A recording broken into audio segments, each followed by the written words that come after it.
முன்னொரு காலத்தில் ஒரு காட்டில் ஒரு சிங்கம் வாழ்ந்து வந்தது. ஒரு நாள் சிங்கத்திற்கு பசியெடுத்த வேளையில் ஒரு நரியை பார்த்தது. பசியெடுத்த சிங்கம் நரியிடம் சொன்னது, எனக்கு சாப்பிட ஏதாவது கொண்டு வா, இல்லையெனில் உன்னை சாப்பிட்டு விடுவேன். நரி தூரத்தில் ஒரு கழுதை வருவதை பார்த்தது. உடனே நரி அந்த கழுதையிடம் சென்று சொன்னது, சிங்கம் உன்னை காட்டுக்கு ராஜாவாக முடிசூட்ட அழைத்து வரச் சொன்னது.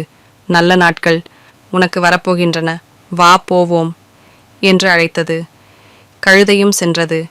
கழுதையை கண்டதும் சிங்கம் அதனை தாக்கியது. அதனால் கழுதையின் காதுகள் அறுபட்டாலும் கழுதை தப்பித்து விட்டது. கழுதை நரியிடம் சொன்னது, நீ என்னை ஏமாற்றிவிட்டாய், சிங்கம் என்னை கொல்ல பார்த்தது.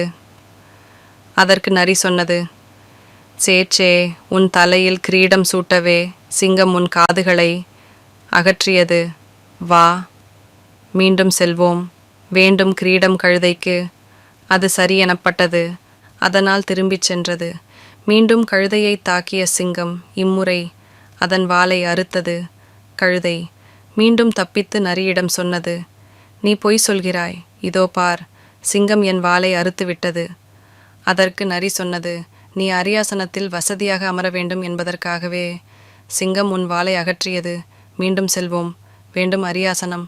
நரி கழுதையை மீண்டும் அழைத்து சென்றது. இந்த முறை சிங்கம் கழுதையை பிடித்து ஒன்று.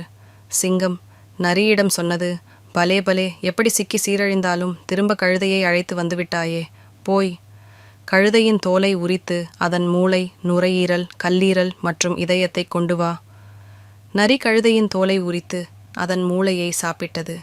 கழுதையின் நுரையீரல், கல்லீரல் மற்றும் இதயத்தை சிங்கத்திற்கு கொண்டு வந்தது. சிங்கம் கோபமடைந்து கேட்டது, மூளை எங்கே? நரி பதிலளித்தது, அந்த கழுதைக்கு மூளை இல்லை. அரசே, மூளை இருந்திருந்தால் காதையும் வாலையும் இழந்த பின்னர் உங்களை பார்க்க திரும்ப வருமா? இப்படித்தான் ஒரு சிலருக்கு எத்தனை தடவை பட்டாலும் புத்தியே வராது. மீண்டும் அடுத்த கதையில் சந்திப்போம். நன்றி, வணக்கம்.